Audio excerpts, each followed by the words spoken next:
Really profound behind the curtain here. As the Wizard of Oz said, ignore the man behind the curtain. Okay. He is of no importance. Those of you listening on tape, I'm sure, are totally confused by now. But don't worry. We know what we're doing. It's great to see everybody here and to be a part of this class. And I know you're here because of your great interest in reaching adults. And the title of the class is New Approaches to Adult Evangelism. When I came to Lennox 3 years ago, it was with the challenge to really evangelize the kind of community we have here. We have here some college campuses, Georgia Tech, Emory, some great schools, and they need to be reached, and we're making efforts to reach them, but I really decided I devoted probably, 11 years of my life to campus work, and it was very fulfilling and enriching, and I'm still absolutely supportive of that, and yet I decided I'm just going to take on another challenge now and give myself to another type of ministry and another segment of the population and try to develop some ideas and trying to reach them. And have devoted myself to that, and along with the brothers here, and I know that many of you are doing the same and are working hard to find ways of getting the gospel to those who are professional people.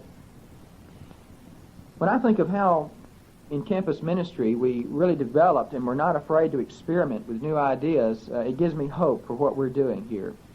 When we started the campus ministry program at the University of Florida, it was one of two pilot programs in evangelistic campus work on state college campuses, which basically was not being done on any large scale in churches of Christ. There were the Bible chair movements, which were largely designed at teaching credit courses to students, primarily for students who are already members of the church. There was that type of thing going on, but no real serious or I don't want to say, no serious evangelistic efforts being made at this is our number one priority to reach the secular campus with the gospel. That's what we're here to do, period. And so we started doing that, and we tried a lot of things. And I don't know how we developed the concept of having Bible studies in students' rooms, but we figured they weren't exactly beating the door of the church down, to come saying, please tell us what must we do to be saved, even though the 14th Street building was located 1.5 blocks from the campus. We said we've got to go to them, and we've got to figure out ways to relate the unchanging gospel message to a changing milieu, a social milieu that it has not yet been really preached to, at least by our people. We started working on that, and we tried a lot of things. We did some crazy things. We did some things that flopped horribly, but we finally began to catch on and have Bible studies in students' rooms, and we did them in life-related type topics. What's your purpose in life, and what's freedom, and what's slavery, and all these kind of things that related to the types of needs and struggles and problems that students of that era were having in their lives. It went extremely well. Well, when we turn to the adult ministry, we've taken, many of us, the same concept of going to the people and having Bible studies in our homes, and so we've started doing that. But I think if we were honest, most of us would admit that the results there have not been as fruitful. It's hard to even get people to come out, isn't it, to your house. We might as well admit it. It's hard. It's tough. That doesn't mean that it doesn't mean that, we just have to accept that, as Joe pointed out last evening. So people used to say that about college students. Well, they'll never come out. They're too busy partying and sinning and studying to really come out and hear the gospel. We found out that wasn't true. I believe the same is true for adult ministry. If they're not coming out, then it's our job to become all things to all men and find a way to get them to turn out, because the gospel will meet their needs and will appeal to people. We've got to believe that and find some ways to do it. I'm going to ask the brothers at this time to pass out the handout we're going to be using this morning, and you can take this home, and I hope you'll study it over. And I'm going to just run through this with you. This class will be fairly informal this morning, and I'm going to try to share with you some things that we have learned. We are still learning. If you got any ideas, please tell me about it. I'm desperate for ideas. And I know that other ministries have learned an awful lot. These are some things we've learned in the last 6 months, which may give you some heart. We tried for 2.5 years and had some, you saw some of the results of what we're doing this morning, the three brothers who shared with us. We've tried some different things, and I am very excited about what we found. Let me give you a warning here. As Joe said last evening, technique, apart from a deep love of God and really caring about people, won't get you anywhere. And so this morning I'm not here just to share with you a trick or some new cutesy formula that'll get everything happening for you. It won't happen that way. It is a way, though, some methodologies, some things we've learned. It may not work for you. You may have to adapt it to your own congregation, to your own community, and to your own church staff and your own personality. It's the worst thing in the world to try to do what someone else does when you don't have the personality that they do, and you have to adapt it to your own style. I found that as a preacher. I can't preach like everybody else. I can only be me. If I tried to be anything less than me, I'd be a fake. And there's enough religious fakes in the world for me to add one to the population. Forget it. I'll just be myself like I am. So you be you, but if you can take this and learn from it, praise the Lord. And try to put it into practice in your home, in your congregation. But don't make the mistake of just jamming it in and saying, well, it didn't work. Use your head and try to use some of this stuff wisely and according to the personnel that you have to pull it off. The style of personality of your minister, your Bible study leaders, and so forth is very important in doing this. Now, let me just share this with you. We found what we're doing basically is having anywhere from a 5 to 8 week study series.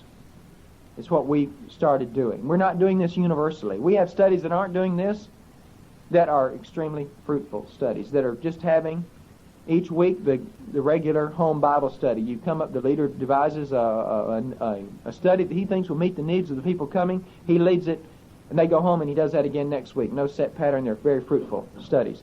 A lot of our other studies have gone this route and have found good results with it. What are some of the problems in getting professional people out? Well, you ask them to come to a Bible study. They say, well, what are you going to talk about? Well, I don't know, but it's always good, Depends on whether or not you show up. That'll determine what we talk about. That's one thing. We don't ever say that, do we? They want to know. Think about you. Would you go anywhere where you didn't know what they were going to talk about? And go in somebody else's house? Unless you trusted this soul very carefully. You can say, I don't know, this is a Bible study group. They may talk about the 144,000 or something. You want to know, what are they going to talk about? Here's a guy, or a woman that's been out all day long, 10 hours, let's say, working. They got up at 5:30 and drove to work and got home at 6:30, and you're asking them to go somewhere at 7:30, 8 o'clock for an hour. Of course, we know that they ought to go. People ought to, go to the ends of the earth to hear the gospel, but we got to go to people because they're not coming too much sometimes. What's going to motivate them? Number one, it helps for them to know what they're going to be hearing. Number two, if the subject is life-related, and they see that this issue is going to directly affect the struggles and challenges I'm facing in my personal life right now, they're more likely to come. What kind of an analogy can I draw here? I draw the analogy to Jesus and his healing ministry. Jesus first dealt with the obvious felt problems that people had. People came to him, were blind and hungry. He would minister to those needs. We know that those weren't the ultimate needs those people had, but it was the dominant and felt need they had. Jesus ministered to those needs. Some of those people he ministered to never became his disciples, did they? But he had ministered to them and left them better off, and it helped them. This is sort of the philosophy upon which a need-directed, Bible-based, topical study series operates. You pick an area of human need and address it scripturally. People will come out to hear it and hear the Bible practically applied to where they hurt. And then it allows them to see this problem I'm having is probably only a symptom. My problem is Jesus is not Lord. That's the ultimate desire that we have, is to help people to see that Jesus, this is just a microphone moving up here, fear not. It's sort of strange. But it's to help people see their genuine need for the Lord. But a lot of times we're not even getting a hearing with people, are we? We're not getting a hearing. We got to get people out and get a hearing. I had been going out and doing preaching on the family and marriage and so forth for 3 or 4 years around the country. I said, well, why don't I do this in my home?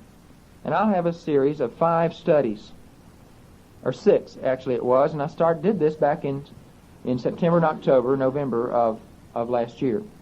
I said, I'll do one, and it took a lot of courage for me to do it. Because, as I said, am I compromising? Am I really not preaching the gospel, And I said, maybe you're slipping. I said, no, I'm going to go ahead and do this. And so I did. The first one was on the husband and father, the next one on the wife and mother, the third one on improving communication and resolving conflict, the fourth, discipline with dignity on raising children, and another one on romance in marriage, and keeping romance in marriage. And then we had another one on special problems of marriage, finances, stress, pressure, etc. And then we closed out with a dinner together. We tried it, and we immediately experienced a doubling of attendance in our study. For the first time, there were more of them than there were of us. Reminded me of my old days back in Hume Hall. I loved it. It was great. It was exciting. Our people got so excited they didn't know what to do. I got so excited I didn't know what to do. It was a thrilling thing. One couple came. There was a co-worker of one of the brothers in our congregation. They were co-salesmen together in an organization. Our brother had been trying to get this gentleman to come to church for months. Would not come. Had spiritual interest, but said, I've really been to church. I will not come. He wouldn't come to a regular Bible study. He said, but man, you talking about marriage. I'm coming. He showed up. They said, the first night he was there, this man came up to me and said, man, this is the greatest thing I've ever been to in my life. He said, I have hope. I realize applies to where I'm at as a husband and a father. I've got tremendous problems in these areas I need to change. He just poured his heart out to me the first night he came. This couple was baptized in about 4 weeks. Plenty of people came that were not baptized into Christ. This couple was. And they would have never, ever come to anything else but that. They would not have come to anything else but that. Now they're faithful, loyal members of our congregation. So I said, I ain't stupid. If it works, I'll do it again. I mean, I know I just went to the University of Florida and got a degree in history, but I will then repeat good history, okay? That's what I'll do. I said, and furthermore, Sam, you don't even have to, quote, lead and confine yourself to a Bible study in your own house. You're pretty good at this. Why bounce around and do it for all the other Bible studies? It'll give you, as a minister, an opportunity to get to know some of the members of the church. Instead of hanging around your own Bible study all the time, maybe some of the other people would like to spend some time with you, and you could spend some time with them. So I said, I'll do this for somebody else. So I did it out at Denny and Brenda Pyle's home, and there were 2 couples baptized out of that study. They'd already been working with them. These were people who'd been, but there were other couples who came. One man came whose wife had been attending the study or had been studying with us for months. Her husband would not come to anything. He came to this and came to every one of them, and he and I are now great friends and are studying the Bible together. He hasn't come around. She already has, about 3 weeks ago. But it's the only thing he would have come to. I can promise you that. I know the man too well. He would not have come to anything else. And now we're great friends. And he immediately bonded with me because I said some things about my own father, and he came up and he said, it's exactly the way my home was. And we became friends, and now we're studying with him. But I'm simply saying it's the only thing he would have come to. And it went beautifully. Now we're doing it, and other members have done it. Our Bible study leaders are doing it. Other brothers in our staff are doing it. Our women have tried it in their women's groups. Issues facing women, or they do something like, what does the Bible say about? And they'll say, the last judgment, the new birth, pain and suffering, pressure and anxiety. They list this out. People say, well, I like to come to that one. Sometimes people will only come to one. One's better than 0, ain't it? And one guy came, I remember at Andy Van Buren's house. Andy, if anybody can pull off a small Bible study, Andy Van Buren can do it. Working hard. He and Craig Heidrich, who spoke to you this morning, said, we want to have a small Bible study without large numbers. They knocked doors, they had barbecues, they did everything. Couldn't really get that thing going. They said, Sam, we want you to come over and help us do a marriage series. I said, okay, I'll do it. First night, they had 10 visitors there. 2 couples had 10 visitors there. And Craig was sharing about one of the couples that came. They would not have come to anything else but that. One couple just came from a brochure being hung on the door of their apartment. Craig had to go back, incidentally, and repaint every door in that apartment because he stuck them up there when the paint was wet.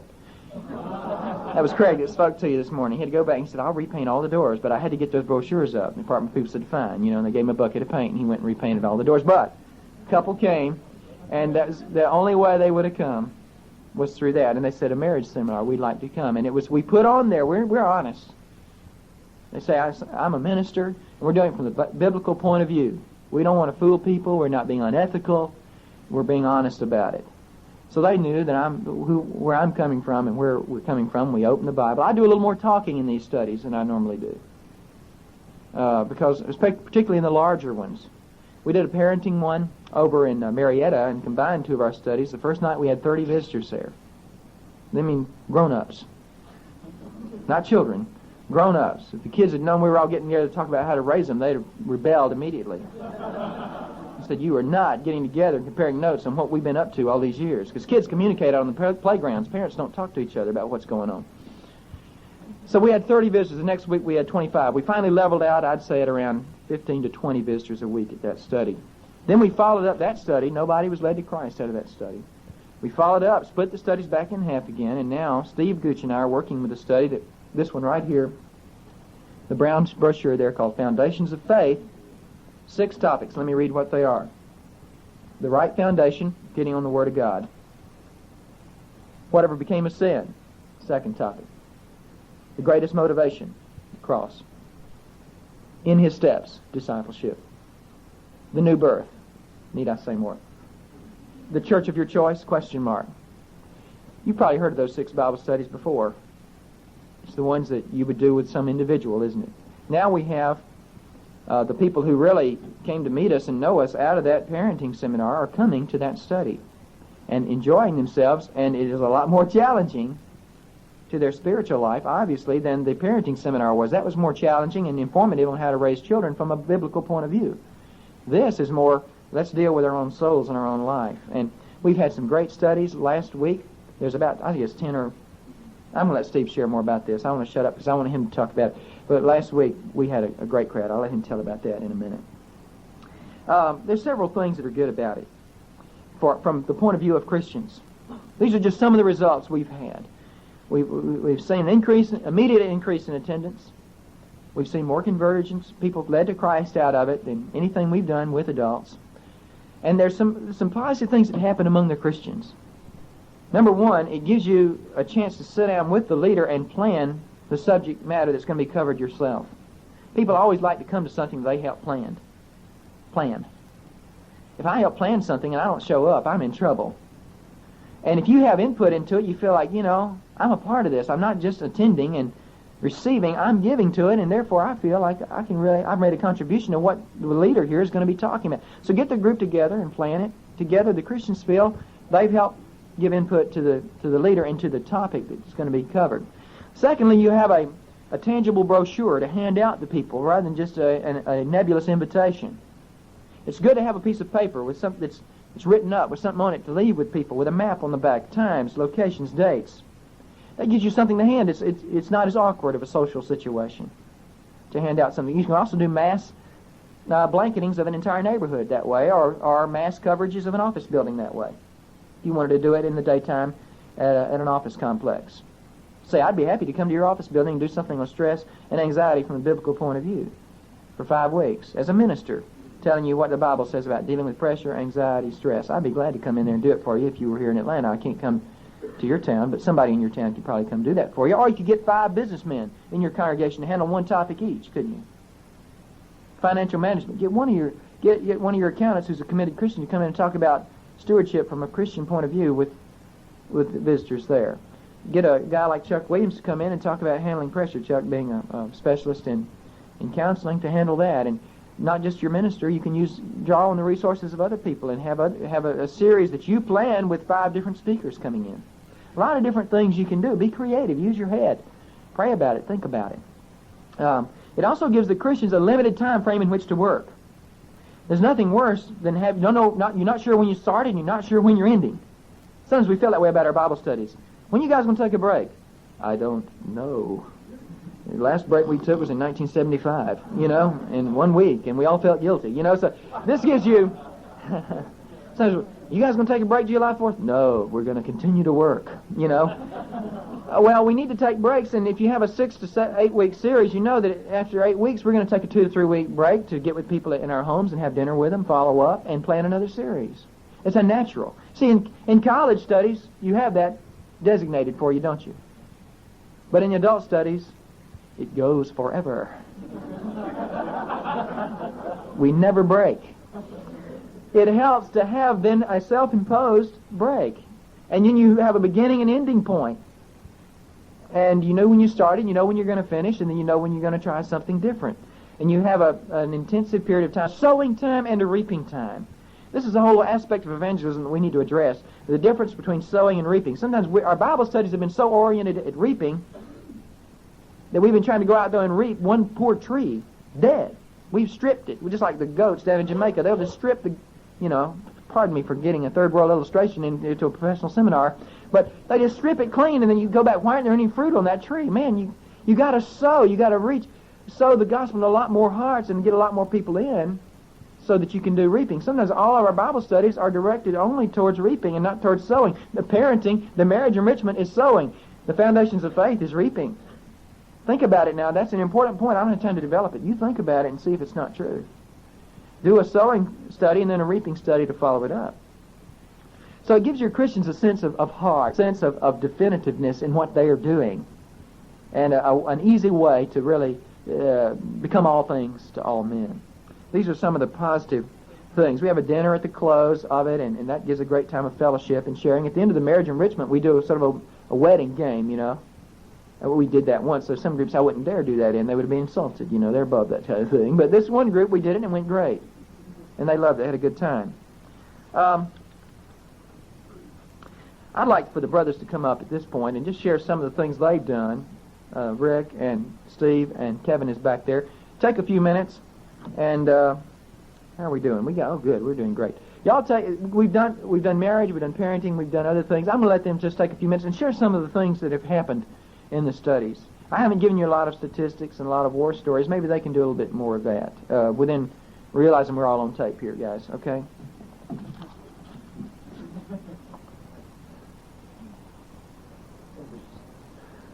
I'm Rick Mall, one of the minister interns at Lennox, and the studies I lead are in a fairly different situation. Sam spoke mostly about the married studies, and I think some of the first efforts at these series have been in married groups, but the study that meets in my home, for instance, is about half married and about half single. So coming in there with a marriage seminar, it may or may not be, we may need to do a seminar on finding a husband or something, or wife.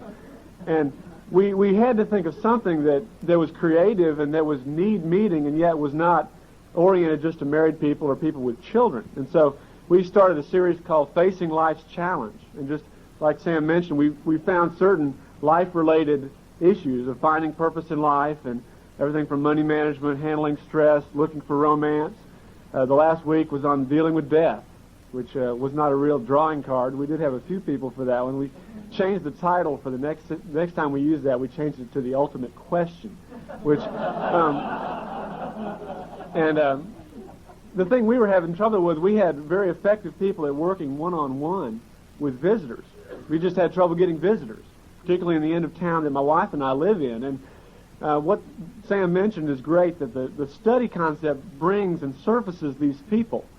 And I realized a long time ago that I may put a lot of work into my outline in my Bible studies, but most of us who have led studies have come to the stark realization that people don't learn much in our group Bible studies. What they pick up on is the atmosphere, they pick up on the commitment of the people, but they don't sit there, and take all 14 points home with them. What the real teaching occurs in a one-on-one situation, where the real serious challenge can be made to an individual. And so we had to surface these people by using this concept. And again, our number of visitors doubled or tripled most of those weeks. We're still struggling to get more and more people in, but we got some great studies started out of it. We got some people that are very close. And the side benefit of what it did for the Christians' morale is just phenomenal, in raising the visibility of just the church at their job, and having these brochures on all the desks and everything has done great things. We had another interesting study with a situation where there was a study on the other end of town, which was even on a tougher end of town than where we live, that had not had visitors in really a couple of months. Really no consistent visitors. You'd have 1, 2, 0, 0, 0. And folks were working, and yet they really had difficulty getting folks in. So we figured we needed to change something, so we oriented it to a different community and moved it into a home of one of our members who lived in a neighborhood of retired people. And we said, well, let's just give these folks a chance. And we averaged like 6 or 7 visitors a week from day one. We did a series on the same thing, Facing Life's Challenge, but in a little bit more geriatric orientation, and had quite a lot of interest. And these folks were bringing their friends, and average age is about 65, 70 years old. And it's going well. We had one woman baptized some people in study right now. We're doing another series on the Great Commandments of Christ, and they're just eating it up. And one of the great things is we have some people in there that have never been that effective and maybe aren't that socially adroit, but are people who love the Lord. And somehow older people can find in them the warmth and the affection that they need and don't need all the high-level, professional expertise. And it's going great. We had 10 visitors last Tuesday, and it just went great. We're doing another series. It's the same series I did before on Facing Life's Challenge out at Rockwell International, which is a place that makes guided missiles. We're not going to do one on guided missile making, but this is one that meets after work. People get off work and are having trouble getting to come, to a standard study. And I think we're finding that there's interest in more topical studies that are life-related, as Sam mentioned. And I think maybe the fact that a minister's coming in to lead it may mean a little bit more to them for some reason. And I think the principle is just finding, the need of your audience and the needs of your group and getting your heads together, being creative, and realizing what we're trying to do is help them. And I know certainly we want to convert them, but it's great that they can see, man, these folks care about how I live and want to help me live. And God's Word is relevant to how I live. I think the more they see that, the easier it'll be to get into one-on-ones. And, of course, the more of those you have, the more people you're going to bring to the Lord. And I'm really just excited about the potential for creativity, and who knows where the future leads in this regard. My name's Steve Gooch. My wife and I just moved here early part of February from Tallahassee, Florida, where I've been preaching for about 5 years, and we were not very happy with the kind of effect that we were having on the adult community there in Tallahassee. That's why we came, because we respected this ministry and their outreach to adults that much. We have never been disappointed or doubted the rightness of that decision since we've come. As Sam mentioned, we are working together on a study with our adults, and I have never seen so many open people. I don't know, they've been through their struggles. I'm just playing like it's always been this way for them.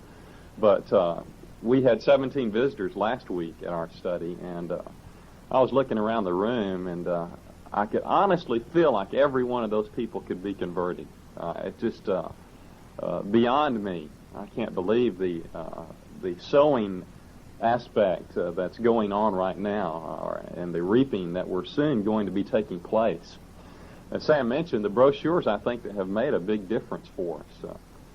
One of our first meetings when we handed those out to people, and their guests looked at those, and they were just impressed with the quality, the attractiveness of it, and I think just the professional air that it gives our meeting, that it's organized, it's planned, some money has been spent, and these brochures, the financing of those are arranged through our church budget. We believe that money is well spent and a great investment. It's a part of our evangelistic outreach, and we have others that you can take with you after we're finished. One of the visitors that came looked at that thing and said, man, this is great. This is attractive. I like this. And it's a real drawing card for them. They know what's coming up a few minutes ago. I just can't believe the response that we've gotten from people in our study. We're on a roll. I was telling some of the brothers this week, I said, we're just going to rewrite the books on adult Bible studies. We've got the potential for just setting an entirely new standard for what can take place, the impact, the numbers of people that can be converted.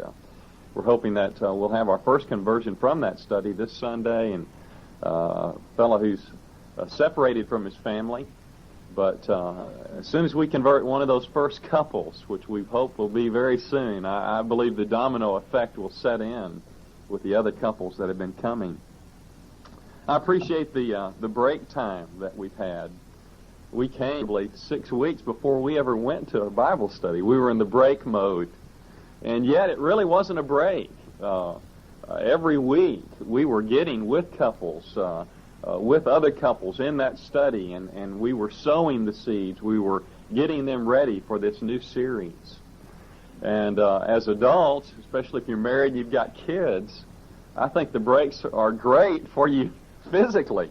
You're just not going around with your tongue hanging out, huffing and puffing on the verge of a mental and emotional breakdown from all the things that are taking place. It's necessary, I think, and good for us to take that time. And once we started our series, the first night we had 12 visitors. We had worked and planned and prepared for that study. We have, I think, 5 or 6 couples in that study right now, which is a larger group of people.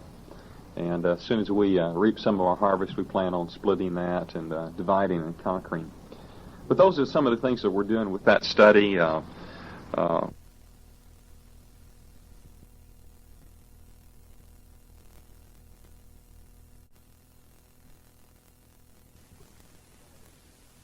Fellow who's separated from his family, but as soon as we convert one of those first couples, which we hope will be very soon, I believe the domino effect will set in with the other couples that have been coming.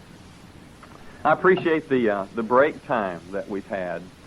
We came in early February, and I guess it was probably 6 weeks before we ever went to a Bible study. We were in the break mode, and yet it really wasn't a break. Every week we were getting with couples, with other couples in that study, and we were sowing the seeds. We were getting them ready for this new series. And as adults, especially if you're married and you've got kids, I think the breaks are great for you physically. You're just not going around with your tongue hanging out, huffing and puffing on the verge of a mental and emotional breakdown from all the things that are taking place. It's necessary, I think, and good for us to take that time.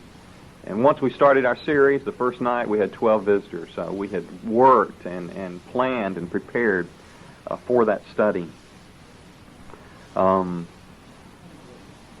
We have, I think, 5 or 6 couples in that study right now, which is a larger group of people. And as soon as we reap some of our harvest, we plan on splitting that and dividing and conquering. But those are some of the things that we're doing with that study. I've really never seen anything like it, and I just encourage you to try to incorporate some of those things in your ministry.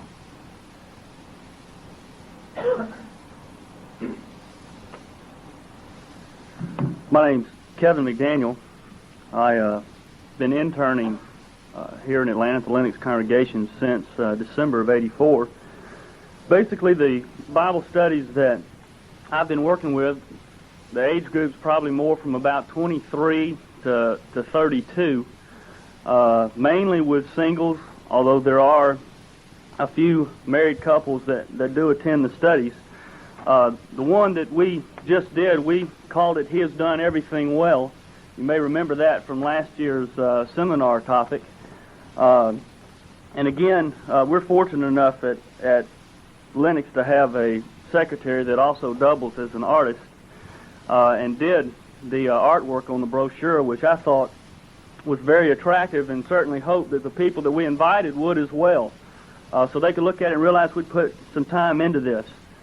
The topics that we covered were pretty much like the ones that Rick described: time stress management, financial management, Christian work ethic, the need for strong friendships, male-female relationships, in the last study, our relationship with God. What we did, basically the way that we planned it, we got the invitations ready about 3 weeks before the series began to give our people a good 2-3 weeks to be inviting people. We've got about 12 Christians in our study, and we set a goal. And so let's all try to invite 10 to 15 people, which roughly meant there'd be 120 to 150 people invited to the study. Our attendance prior to the beginning of the series we were having 3 to 4 visitors a week. We had 3 one-on-one studies with people, none of whom at that time were very open. No one was showing any strong interest, although the study had been fruitful in the past. We were just kind of going through a lull. We began the series. We really, I'll quote this, we did a sort of a sales job promoting the series to our Christians. We really built it up that this was important, and this is something that could really change the way that we're able to reach out to the professional community. So we prepared for it. We went from having 3 visitors a week, from having between 8 and 12 visitors a week. In 3 weeks, in the first 3 weeks of our series, we set up 12 new one-on-one Bible studies. The series began about 9 weeks ago. We've had 2 baptisms, and I solicit your prayers. We've got about 4 or 5 more people that are very close to making decisions, a couple of whom who were here last night. So it's been something that's been very effective for us. I think the key to it is not so much that we're having a series, is that it's gotten our Christians excited. And they enjoy working for it. They enjoy inviting people to something, rather than we're having a Bible discussion and then they're asked, what is it going to be about? Now they can have an answer for them. And something, and Sam's already mentioned this, I think our visitors and people that are our peers really enjoy knowing what it is that they've been invited to. They appreciate coming to certain things. Example, our first study was on time stress management. It was our first study. We wanted it to be exciting. So we thought of the most exciting person that could come and lead this study, and who also really had to deal with time stress management. So we had Andy Van Buren come and lead our first study. Those of you who know Andy know that he walks around, well, all his waking hours are spent excited. So we felt really good that he could come. And he's a mortgage banker, so, at the end of the month, every month, he definitely has to deal with time and stress. Financial management. We told all our people that we had a CPA that was coming in to lead it. Jeff Miller, some of you know him. Male-female relationships. We had Sam Laing come and lead that study for us. And it was something that it went over really good. We had some people that would come to time stress management that were not really interested in some of the other topics, but they would come to that. In 6 weeks, we brought 21 new visitors, which we felt really good about. Our next series, I wish I had a brochure for it. It's at the printer right now. We're calling it Answers to Difficult Questions. And basically, all the questions that, since your college days, that you've been asked, that you really tried to kind of sidestep so you could get to the more crucial issues with people, we're not going to answering them. Things like, what about all the other religions, the Buddhists, the Hindus? We've got a study that's going to be on human sexuality. What does the Bible teach about human sexuality? The last 4 studies, really the last 2 studies of the 4 are really, the first 4 are really designed to be interest getters, to get people to come. And then the last 4 are really a lot more aimed, and the last 2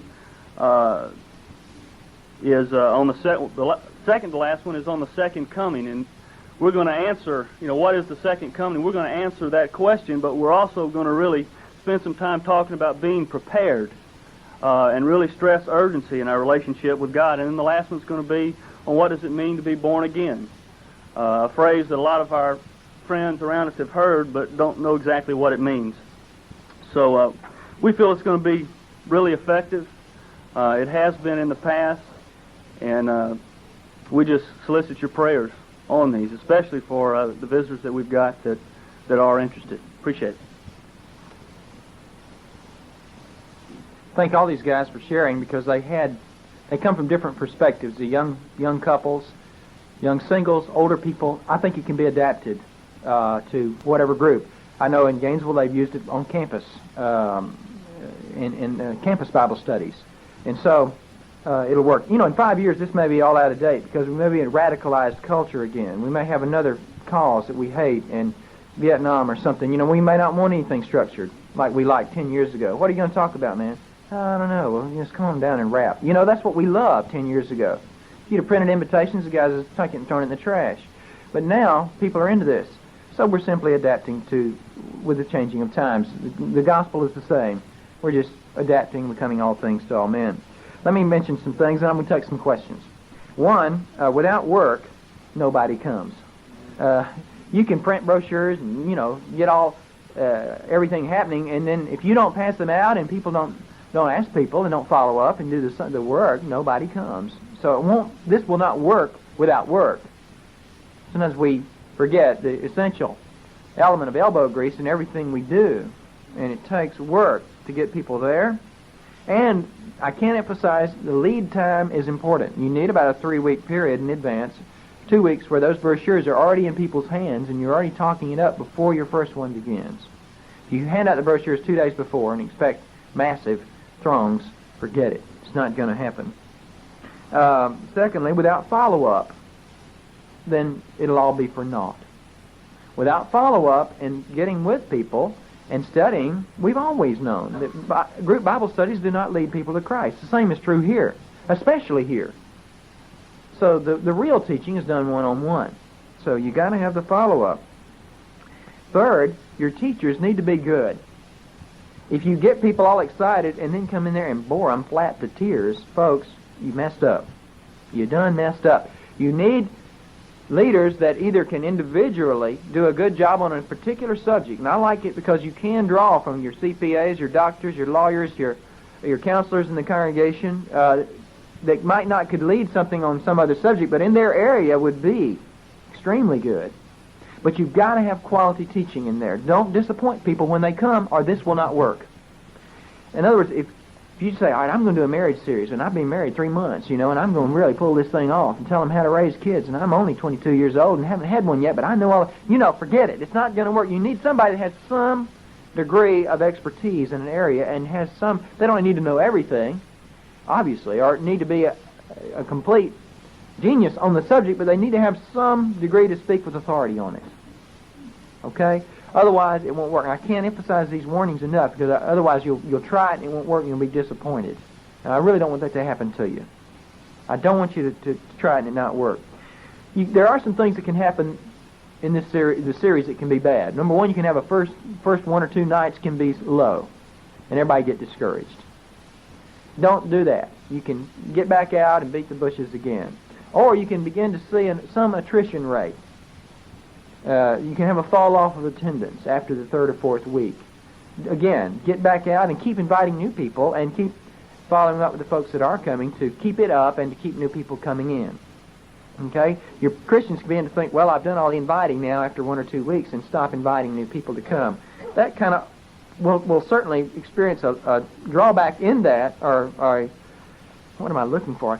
My vocabulary banks are dry on me. You'll experience a letdown in the numbers of new people you're inviting 3 or 4 weeks into the study for sure, but you should always keep that up to some extent because you're doing more follow-up 3rd or 4th week in.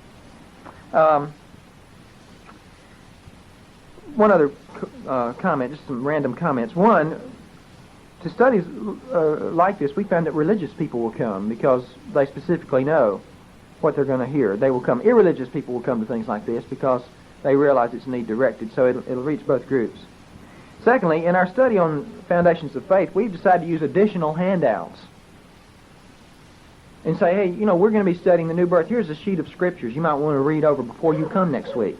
Hey, that's good. Or give it to them and say, study this after it, and we'll go over it with you and study it with you one-on-one if you have further questions. So use additional handouts if you have to. We've tried to give you a picture of it. I know we haven't done it fully. We're excited about it, obviously. I get real nervous getting excited about any methodology because people can try it and it not work for them and then they be despondent about it. Methodologies come and go. this is something we've learned that's worked for us. We are not trying to ram it down your throat. And we just are sharing it with you. You do what you want to with it. And we've got some brochures up here on the front wall. I hope you'll take a look at them after class for a few minutes.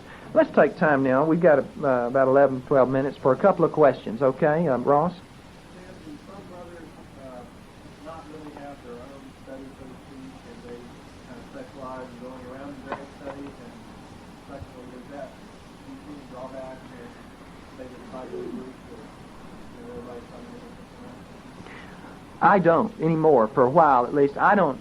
The question was, do some brothers not have any study at all, and are there drawbacks to it? I think there could be drawbacks to it to the guy who is a professional or a woman who's leading a study and not on your full-time staff. I think they could have a problem with it because they need a group, I think, to operate out of on a consistent basis. But I think you could pull a man in or a woman in, Ross, on a one-time basis and not disturb the flow of what they're doing, just as Kevin did with Jeff Miller and other people that came in, Andy Van Buren. They were very involved in their own study and came in to help him on a one-time basis. But whereas I have responsibility for the evangelistic effort of the entire congregation, it's easy for me and great for me as a minister to spend 6 to 8 weeks intensively working with a group that I do not probably even know. It's been great for my relationship with the rest of the congregation. It's gotten me around. Instead of me feeling like I've got to somehow stay in one spot on my own street, it's gotten me around a bit, and that's been healthy for me. And I've gotten in a lot of studies with the people, and I've been able to work with people, studying with their people, as well as keeping up, of course, my own personal evangelism. So, I don't know if I've answered your question. Do you need to ask a follow-up? Primarily staff at this point are the ones that are bouncing around doing it, and really I'm the only staff person doing that. I'm the only staff person doing it. It'll probably change as time goes on. We're still learning. We're still trying to develop it. Okay, Marty, you had a question? Yeah. Have you found with the group with a large number of children involved, any particular work on babysitting? Babysitting. What about children? I know we've done it both ways. At the Marriage Enrichment series I started last Monday, there's two. They're just right near each other, and so one house became the holding tank, and they gave the people whips and chairs to control all the children. And we all met in quietude down the street. That was really nice. And some of the studies have had maybe taken on 1 or 2 extra children, maybe babysitting upstairs, or off in the family room somewhere else in the house. I think you have to handle that on an individual basis, babysitting type things, as you would for any other study. If you can arrange babysitting nearby, great. I think it's a real plus. Usually, though, we simply worked it to people handle their own babysitting. And that puts them in a position of really making an effort to come and being serious about it. Of course, that involves you with the fact that babysitters don't show up. We've had that happen. It just breaks your heart. Our babysitter decided she wanted to watch, MTV tonight and didn't come. And you're dying because you knew the topic was perfect. And you have some disappointments like that. But basically, I think you have to handle it individually. Other questions? I saw one over here, yes. Sam, you said you did more talking. I was wondering about the format of the study. Is the group involved as much as there are in normal Bible studies? The ones I do on marriage and parenting, I particularly do more talking there, particularly if the group is large. They really don't come wanting to hear people rap. They want to hear what this guy has to say about it.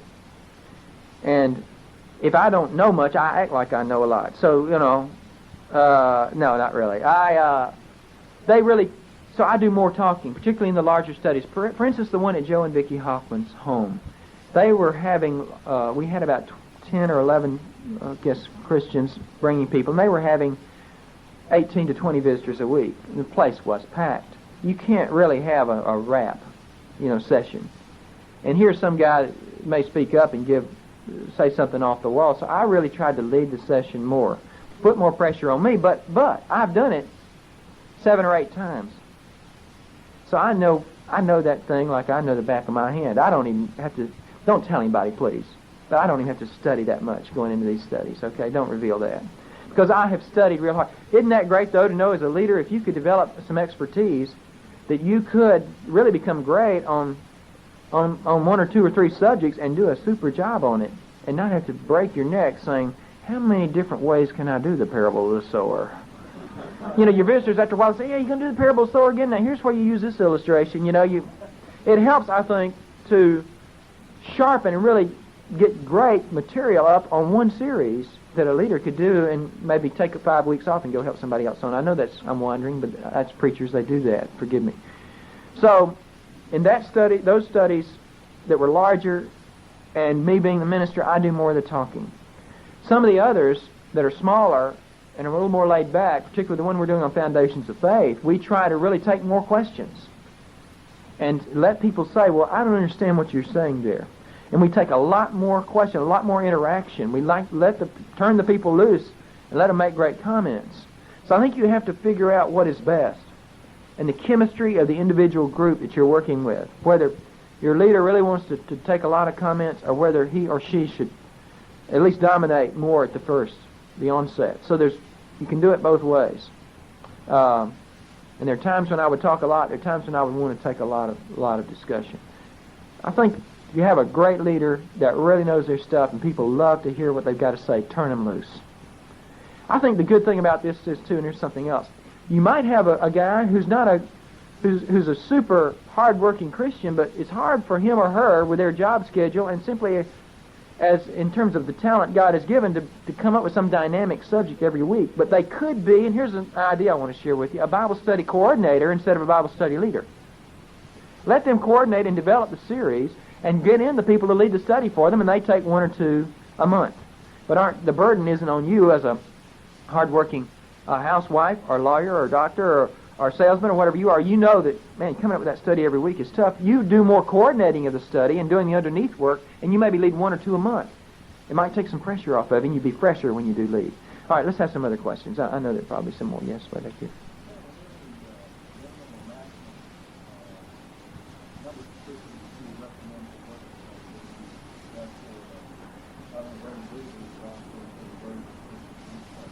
Any minimum or maximum number? We've had as few as 4 and as many as, at the parenting, Steve, how many?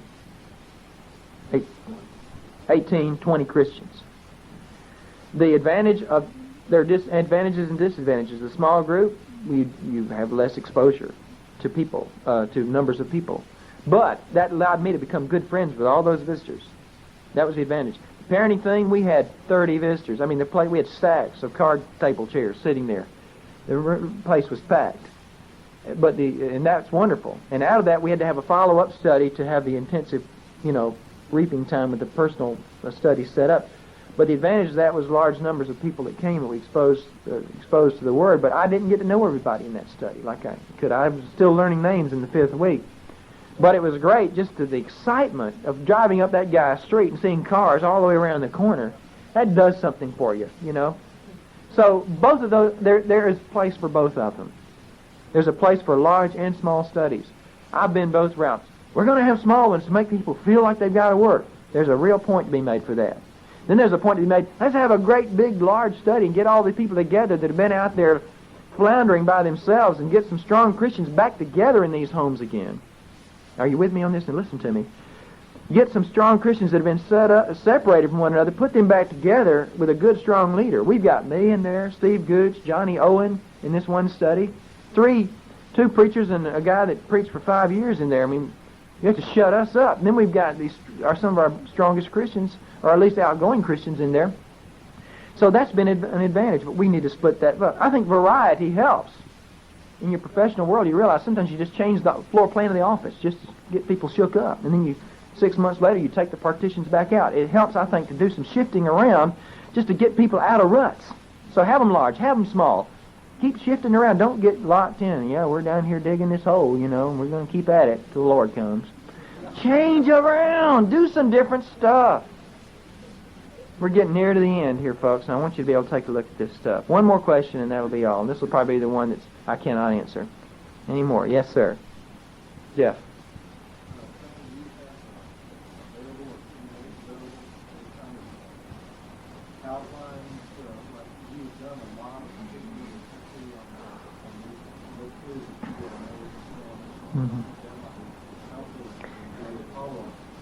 One thing you might do in marriage and the family, and it's a little scary for me because I'll probably get run out of the Brotherhood for this, but they videotaped the one at Hoffman's. If you want to get that, a visitor did it, by the way. I would have never, of course, videotaped my own sermon, but you might even pull something like this. Get that video and look at it, or I've got tons of tapes on them from our tape ministry at Lennox, and listen to them and draw the material out of there. Some of these guys may have written material. If you want to write us, I don't know our new box number. It's somewhere. We might be able to supply some material, but I'm a little scared of doing that because I think we have to develop our own material, but we might can help you some on that. But I'd urge you to generate that material, you build up your own illustrations. If you do something, get the tapes or get something like that and watch it, but then adapt it to your own style and personality. Be sure to do that. Okay, what we want you to do now, if you want to come up and take a look at some of these brochures, they run from everything from Xerox with typos in them to wedding invitation quality. I want you to see the variety if you want to come up and take a look.